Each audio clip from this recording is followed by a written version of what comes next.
제57칙 조주의 간택하지 않음. 본래의 깨달음과 비슷할 뿐인 것을 상사각이라고 한다. 아직 눈도 생기지 않는 자가 호랑이 수염을 만지려고 하는 것을 어리석은 자라고 부른다. 본칙. 한 스님이 조주 스님에게 물었다. 지극한 돈은 어렵지 않으며 오직 간택을 꺼린다고 하시는데 무엇이 간택하지 않는 것입니까? 천상천하에 나 홀로 존귀하다. 그것은 오히려 간택하는 것입니다. 전고노야, 어디가 간택하는 곳이냐? 스님은 말이 없었다. 내용을 보겠습니다. 한 스님이 조주 스님에게 물었다. 지극한 돈은 어렵지 않으며 오직 간택을 꺼린다고 하시는데 무엇이 간택하지 않는 것입니까? 조주 스님께서는 평소 이 구절을 가지고 법문을 자주 하셨다고 합니다. 그러기에 이 스님이 조주 스님의 법문을 가지고 이렇게 물은 것입니다. 이 구절은 사실 3대 승찬조사가 저술한 심신명의 첫 구절입니다. 지극한 돈은 어렵지 않으니 오직 간택함을 꺼릴 뿐이다. 다만 사랑하고 미워하지 않으면 통연히 명백하다. 사랑하면 향하게 되고 미워하면 등지게 됩니다. 세상을 사랑하면 세상을 향하게 되고 세상을 미워하면 세상을 등지게 되는 것입니다. 부처의 가르침을 좋아하면 향하게 되고 부처의 가르침을 싫어하면 등지게 되는 것입니다.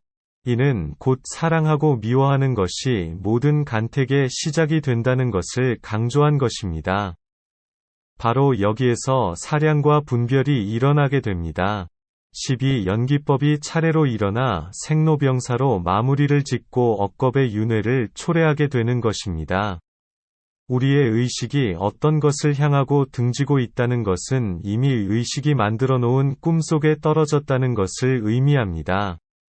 수행의 핵심은 바로 이 의식세계에서 벗어나 진실한 부처의 성품 자리로 돌아가는 것에 있습니다. 그러기에 간택의 문제가 중요한 것입니다. 그렇다면 무엇이 간택하지 않는 것일까요? 아무런 생각이 없는 상태를 유지하는 것일까요? 아무런 선택이나 판단을 하지 않는 것일까요? 저 무념무상일까요? 우리는 이 모두를 의식적인 노력으로 구현할 수 있습니다. 그렇다고 해서 어찌 저 옛 사람들의 화두를 벗겨낼 수 있을 것인가? 오늘날에도 허다한 수행자들이 여기에 대해 의문을 떨치지 못하고 있습니다. 조주 스님은 대답하였습니다. 천상천하에 나 홀로 존귀하다. 이러한 말은 아무나 할 수 있는 것이 아닙니다. 오직 삼계 밖에서 논의는 잘해야 할 수 있는 말인 것입니다. 그러기에 천지를 압도한다고 하는 것입니다. 하늘을 놀라게 하고 땅을 놀라게 하는 천둥소리인 것입니다. 여기에 대해 원호 스님은 말하기를 평지상에서 뼈 무더기를 일으켰다. 납승의 콧구멍을 일시에 꿰뚫었다. 금강으로 주조한 철권을 지었다라고 하였습니다. 평지상에서 뼈 무더기를 일으켰다는 것은 허공을 쪼개고 얼굴을 내밀었다는 것입니다. 납승의 콧구멍을 일시에 꿰뚫었다는 것은 이것이 본래 면목의 소식이 아니면 무엇냐는 것입니다. 금강으로 주조한 철권을 지었다라고 한 것은 이 하나의 깨달음으로 부처의 공덕을 얻고 억겁의 죄와 허물을 일시에 씻어내는 면죄부를 얻는다는 것입니다. 그리고 그 특권은 일시적인 것이 아니라 저 금강이 다 닳아 없어질 때까지 계속된다는 것입니다. 그러자 저 스님은 말했습니다. 그것은 오히려 간택하는 것입니다. 무슨 근거로 이런 말을 하는 것일까요? 지금 화산께서는 스스로를 천상천하의 가장 존귀한 자라는 분별심을 내고 있다고 이 스님은 말하고 있는 것일까요? 이 스님의 입장에서 보면 그런 생각을 할 수 있습니다. 그러나 그는 조주 스님이 아닙니다. 그저 자신의 견해에 근거해서 그렇게 보았다는 것입니다. 그렇다면 자신의 견해는 어디에서 왔을까요? 부처의 말 조사의 구절을 자기식으로 해석해서 얻는 견해인 것입니다. 그렇다고 그가 수행을 하지 않았다고 말하는 것이 아닙니다. 저 글자와 딱 떨어지는 산매 상태에 머물었다고 해도 여전히 글자에서 벗어나지 못했다고 말하고 있는 것입니다. 저 스님은 그저 글자나 따지는 스님은 아니라고 하겠습니다. 오랫동안 수행을 해서 한 생각도 잃지 않는 자리에 머물게 되었을 것입니다. 그러기에 조주 스님을 찾아온 것입니다. 스스로는 이미 스스로를 확신한 것입니다. 설령 그렇다고 해도 어찌 당체를 알았다고 할 것인가? 설령 알았다고 해도 어찌 조주 스님을 제대로 볼 수 있었을 것인가? 저 스님의 한마디 속에는 이와 같은 모든 정보가 함축되어 있는 것입니다. 저 당체를 깨닫고 깨닫지 못함이 비록 종이 한 장 차이라고 할지라도 저 방편작용에 이르러서는 하늘과 땅만큼이나 벌어지게 됩니다.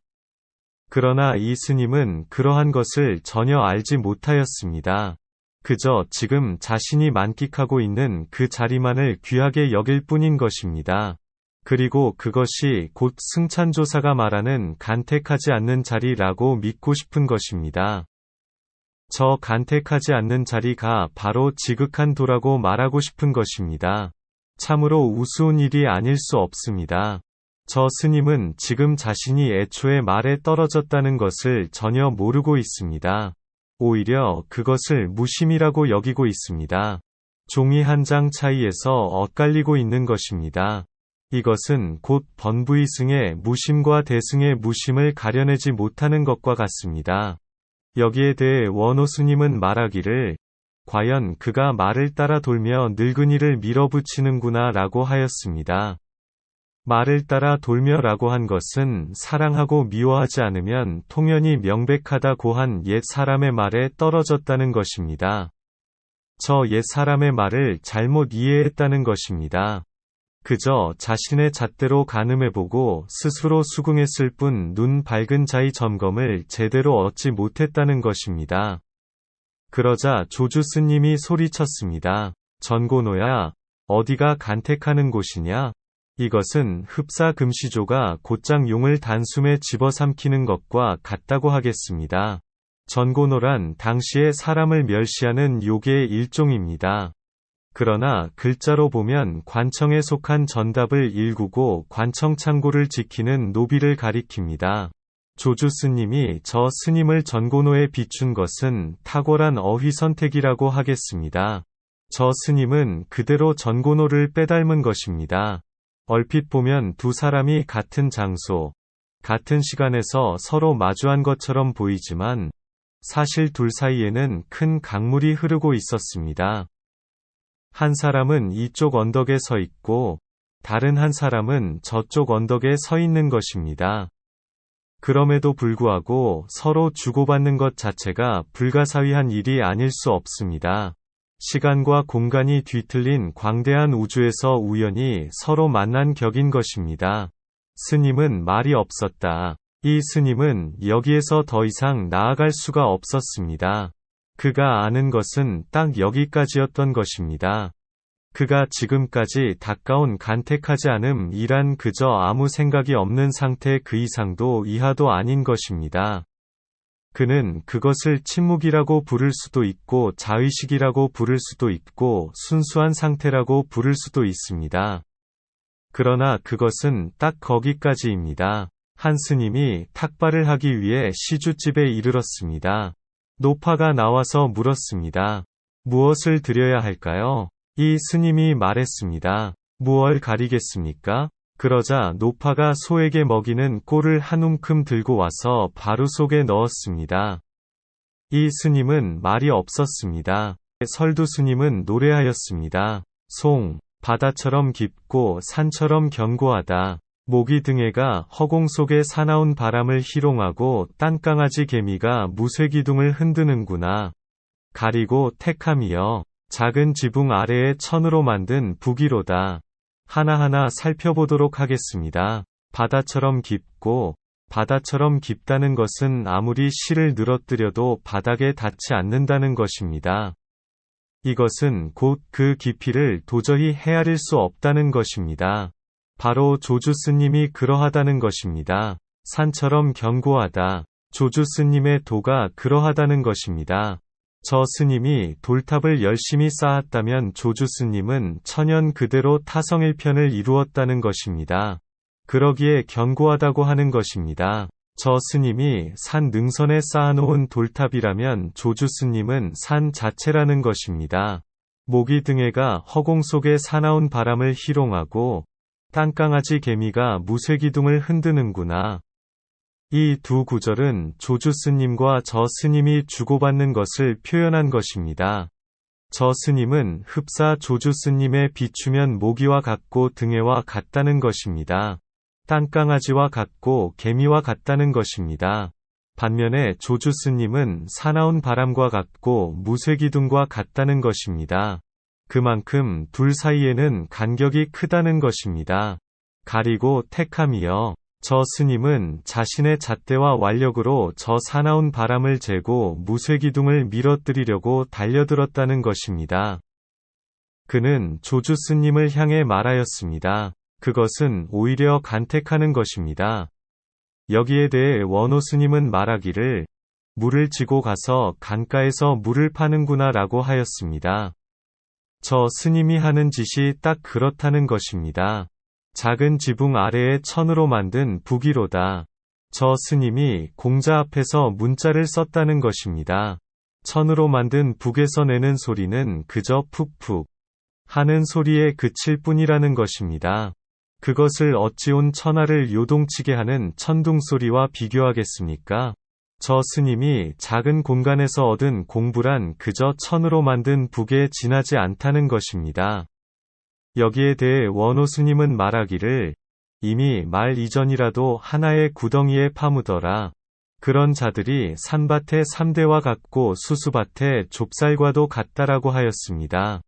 이미 말 이전이라고 한 것은 생각이 끊긴 지점에 서 있다는 것입니다.